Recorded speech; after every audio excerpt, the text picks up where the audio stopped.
স্যালারিটা একেবারে লিমিটটা এমন যে এখন অনেকের বাসা বাড়া হয় না। এখন এটা আমি আমার জায়গা থেকে সংবেদনশীল আছি এবং আমি প্রথম থেকেই ছিলাম।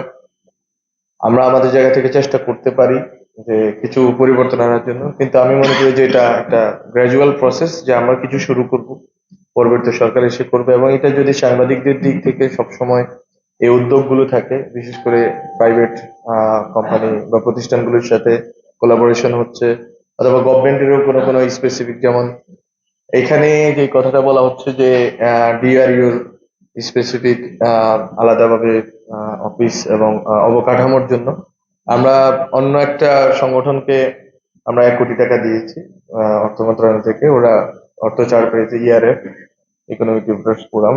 তো কিন্তু আমরা, ওরা ওরা পেয়েছে আপনারা পাবেন না এরকম বিষয়টা না। এখানে কোনো বৈষম্য আমরা করতে চাচ্ছি না। যেখান থেকে যেখানে যেখানেই সুযোগ তৈরি হবে, তারাও এই ফ্র্যাটার্নিটির অংশ বলে আমি মনে করি। সবাই সদস্য। যে এখানে তো তারাও সদস্য, এই ফ্র্যাটার্নিটিরই অংশ, সাংবাদিকদেরই অংশ।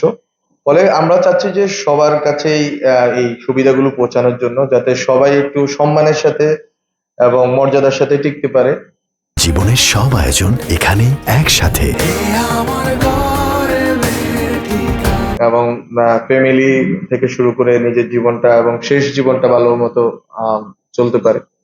আমরাই এখানে আমার দায়িত্ব নেওয়ার পরে আমি যেটা বুঝতে পেরেছি, এবং এটা আগেও আমার একটা আন্ডারস্ট্যান্ডিং ছিল, যে কারণ আমার উঠা বসা সাংবাদিকদের সাথেই ছিল ক্যাম্পাসে, এখনো আছে। তো যেটা হচ্ছে যে সাংবাদিকদের যদি আপনি স্বাবলম্বী না করেন এবং মর্যাদার জীবন না দেন, তাহলে যেটা হবে যে আমরা যেটা দেখেছি আর কি, যে একটা এথিক্যাল ইরোশন, যে কোন একটা দল বা কোন একটা গোষ্ঠীর হচ্ছে যে এক ধরনের পাপেট হয়ে যাওয়া, এটা এটা আপনি এড়াতে পারবেন না। মানে আপনি তাকে বেতন দিবেন হচ্ছে 20,000 টাকার নিচে, যখন ঢাকা শহরে একটা একটা রুমের ভাড়াই হচ্ছে 12 থেকে 15 হাজার টাকা।